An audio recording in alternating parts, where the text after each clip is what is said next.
श्रोत्यांनो, मी रुचित केशववाणी श्यामच्या आई कथा वाचन उपक्रमांक अंतर्गत कथा क्रमांक 7 पत्रावळ या कथेचे वाचन करणार आहे। कोकणात पुष्कळशा घरी पत्राईवर जेवणाची पद्धत आहे। साधेपणात किती सुंदरता व स्वच्छता असते। ताटांना ती कल्हई लावा व ती पोटात दवडा घाण सारी। माझ्या वडिलांना पत्रावळीवर जेवणे फार आवडे। बायकांना सुद्धा त्रास कमी, ताटे घासाव्यास नकोत। वडील सकाळी शेतावर जावयाचे, इकडे तिकडे फिरून कामधाम करून ते 10च्या सुमारास परत घरी येत असत। येताना फुले, पत्रावळीसाठी पाने, कोणाकून बाणे दिली असली किंवा शेताच्या बांधावर केलेली असली तर भाजी असे घेऊन घरी यावायचे। वडील मग स्नान करून संध्यापूजा वगैरे कराव्यास बसत। आम्ही शाळेतून आलेली मुले पत्रावळी लावाव्यास बसत असू। त्याच्या पानांची हिरवीगार पत्रावळ व त्याच पानांचा द्रोण। मला प्रथम पत्रावळ लावता येत नसे, द्रोण तर अगदी साधत नसे। आमच्या कोकणात एक म्हण आहे, पत्रावळी आधी द्रोणा, तो जावई शहाणा। पत्रावळ लावण्यापूर्वी ज्याला तिच्याहून कठीण असा द्रोण लावता येईल तो जावई शहाणाच असला पाहिजे। घरातील मंडळी पत्रावळी लावीत बसत। कधी कधी प्रत्येकाने 5-5 पत्रावळी लावाव्या असे आजी ठरवून टाकी व प्रत्येकासी वाटून दे। नाना प्रकारच्या पाण्याच्या पत्रावळी लावतात। वडाची पाने, पळसाची पाने, कुड्याची पाने, धामणीची पाने, भोकरीची वाटोळी पाने, पांढऱ्या चाफ्याची पाने, सर्वांच्या पत्रावळी लावतात। श्रद्धाला मोहाच्या पानांचीही पत्रावळ कोणी मुद्दाम लावतात। चातुर्मासात बायका आंब्याच्या पानांच्या किंवा फणसाच्या पानांच्या पत्रावळीवर जेवण्याचे व्रत घेतात। कोकणात पत्रावळीस धार्मिक संस्कृतीत स्थान दिले गेले आहे। झाडांची व त्यांच्या पानांची ही केवढी थोरवी आहे। श्याम, तू पत्रावळ लावाव्यास शिक, नाहीतर आज जेवणास मिळणार नाही असे आईने मला बजावले।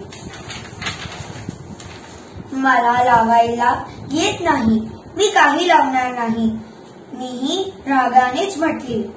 माझी बहीण माहेरी आलेली होती। ती मला म्हणाली, श्याम ये, तुला मी शिकविते। कठीण का आहे त्यात आहे, मला नको तू शिकवायला जा। मी उमरटपणे त्या प्रेमळ बहिणीस उत्तर दिले। माझी अक्का फारच सुंदर पत्रावळ लावीत असे। माझे वडीलही पत्रावळ व द्रोण लावण्यासाठी गावात प्रसिद्ध होते।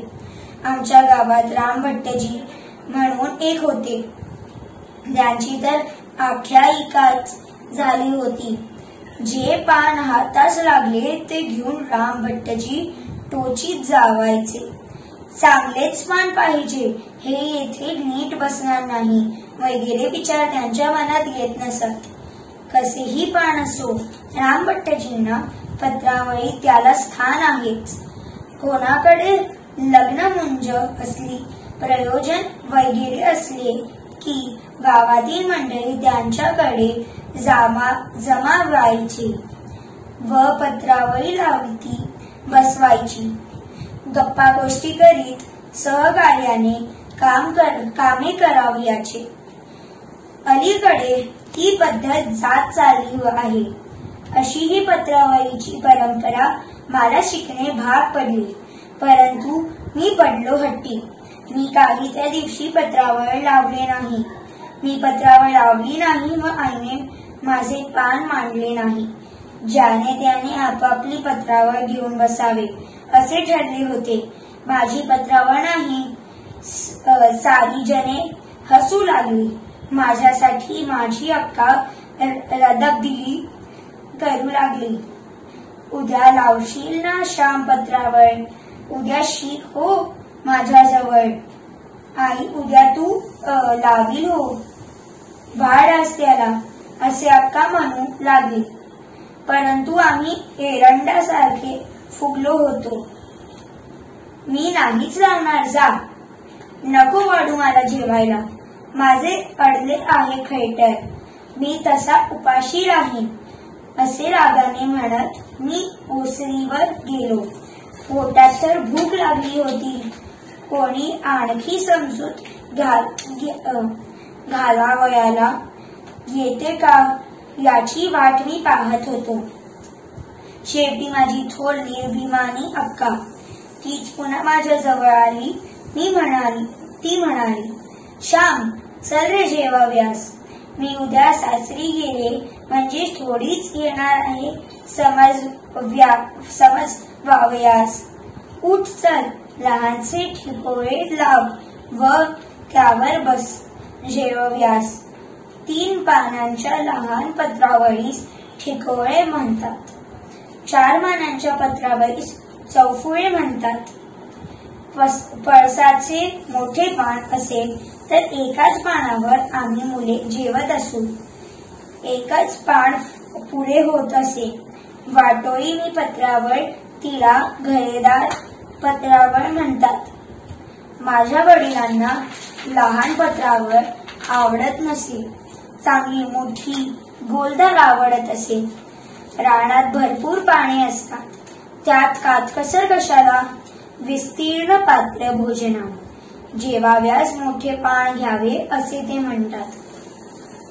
अक्काच्या शब्दांनी मी विरघळलो. सासरी गेल्यावर ती थोडीच रुसणाऱ्या भावाजवळ आली असती. 2 दिवस ती आली होती तरी मी तिच्याशी नीट वागलो नाही. मला वाईट वाटले व डोळ्यात पाणी आले. अक्काने माझ्या हातात पान दिले. हे खाली आधाराला लाव असे ती म्हणाली. मी हातात एक चोय घेतली व टाका लावला. परंतु चोय फार लोचट होती व टाका तुटेना. श्याम ही दुसरी घे चोय, ही चांगली आहे असे म्हणून अक्काने दुसरी चोय जुडीतून काढून दिली. कसे तरी मोठे मोठे टाके घालून मी ठिकोळी तयार केले व घरात नेले. ही माझी पत्रावळ, वाढ मला. मी आईला म्हटले. हातपाय धरून आलास का पण? आईने विचार.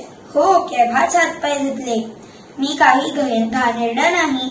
मी म्हटले, घाणेरडा नाहीस, परंतु सुसू तर करतो आहेस. नाक नीट शिंकरून ये, तो मी इकडे वाढते. आई म्हणाली. मी नाक स्वच्छ करून आलो व जेवाव्यास बसलो. पोटभर जेव चांगला, उगीच हट्ट करतोस. तो शेजारच्या वासू एवढाच आहे, पण कशी छान लावतो पत्रावर. आई बोलत नव्हती. मी रागाने बराबर जेवत होतो. पत्रावळ कशी तरी लावलेली होती. तिचा एक टाका निघाला व माझ्या घशात अडकला. मी घाबरलो. शेवटी निघाला एकदाचा. टाके जातात घशात तरी म्हणे तूच पत्रावळ लाव. मला लावायला येत नाही तरी म्हणे लाव. मी रागाने म्हणाले, आमच्या घशात नाही जात ते. तू निष्काळजीपणाने लावलीस याचे हे प्रायश्चित. जोपर्यंत तू चांगली पत्रावळ लावण्यास शिकणार नाहीस तोपर्यंत तुझी पत्रावळ तुला ठेवण्यात येईल. आई म्हणाली. मी दुसऱ्या दिवसापासून चांगल्या पत्रावळ लावणार निश्चय केला. अक्का पत्रावळ कशी लागते, दुम्मड कशी घालते ते पाहू लागला. काही पानांना दुम्मड घालाव्याची असते. ज्याला आपणापेक्षा एखादी गोष्ट चांगली करता येत असेल त्याच्या जवळ जाऊन शिकले पाहिजे. त्यात गर्व कशाला. प्रत्येक गोष्ट चांगली करता आली पाहिजे. जे जे करीन ते उत्कृष्ट करीन असे माणसाचे ध्येय असावे. पत्रावळ लावणे असो व ग्रंथ लावणे असो, शेण लावणे असो व शेण विणणे असो, माझ्या वडिलांचा हा गुण होता. ती धुनी दांडीवर वाळत घालीत तर कशी सारखी घालीत. टोकाला टोक मिळालेले. आमच्या गावात एक गरीब गृहस्थ होता. ते गोंधळेकरांकडे धुणी वाळत घालण्याचे काम करीत. ते इतकी छान धुणी वाळत घालीत की पाहत बसावे. माझे वडील भाजीच्या दळांना पाणी शिंपीत. त्यावेळेस किती बारीक धारेने शिंपीत, हाताने धार धरून शिंपीत. परंतु ते काळजी घेत. प्रत्येक गोष्टीत नीटनेटकेपणाने असला पाहिजे, सौंदर्य असले पाहिजे. माझ्या आईने मला प्रत्येक गोष्ट मनापासून कराव्यास शिकवले. प्रत्येक गोष्ट चांगली कराव्यास लावले. आपण लावलेली पत्रावळ कोणालाही मांडते. जर ती नीट नसेल तर जेवणाराच्या घशात टाका जागायचा. पत्रावळ लावताना मनात म्हटले पाहिजे, कोणीही हिच्या जेवो नीट जेवता येईल. घशात टाका जाणार नाही, फटीतून अन्न खाली जाणार नाही. मी चांगली पत्रावळ लावण्यास शिकलो. एक दिवस माझ्या हाताची पत्रावळ मुद्दाम वडिलांसाठी मांडली. वडिलांनी विचारले, चंद्रई, तुझी का ग पत्रावळ? अक्का म्हणाली, नाही, ती श्यामने लावलेली आहे. वडील म्हणाले, इतकी चांगली केव्हापासून यावी असे लागली? आई म्हणाली, त्या दिवशी जेवायला घातले नाही व तू चांगली पत्रावळ लावीपर्यंत तुझी तुलाच घ्यावी लागेल असे सांगितले. म्हणून मी शिकला लावायला. मी आईला म्हणाले, आता मागचे कशाला सांगतेस भाऊ? आता चांगली येते की नाही मला? आता काय सुंदरच लावता येते, पण द्रोण कुठे लावता येतो? वडील म्हणाले, द्रोणही मी लावून ठेवलेला आहे. विहिरीवर अक्काने लावलेला एक द्रोण मी घेऊन आलो व त्याच्यासारखा लावीत बसलो. शेवटी साधला. मी तुम्हाला जेवण झाल्यावर दाखवीन, मी सांगितले. माझ्या पत्राईचे गुणगुणात झाल्यामुळे मी जरा फुशारून गेलो होतो. जेवण झाल्यावर मी द्रोण वडिलांस दाखविले. चांगला आहे, परंतु येथे चुकला. समोरासमोरचे कोपरे सारख्या दुमडीचे हवेत असे म्हणून त्यांनी सुधारून दिला. मी तो सुधारलेला द्रोण आईला नेऊन दाखविला.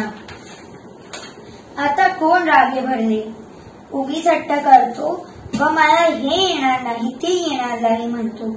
देवाने ज्याला हातपाय दिले त्याला सारे काही करता येते.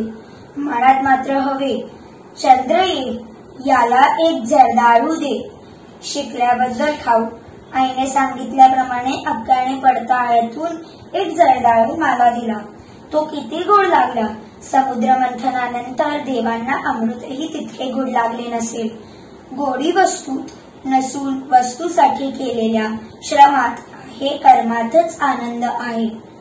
या कथेतून आपल्याला असा बोध मिळतो की आपण जर ठरवले तर अशक्य गोष्टही करू शकतो.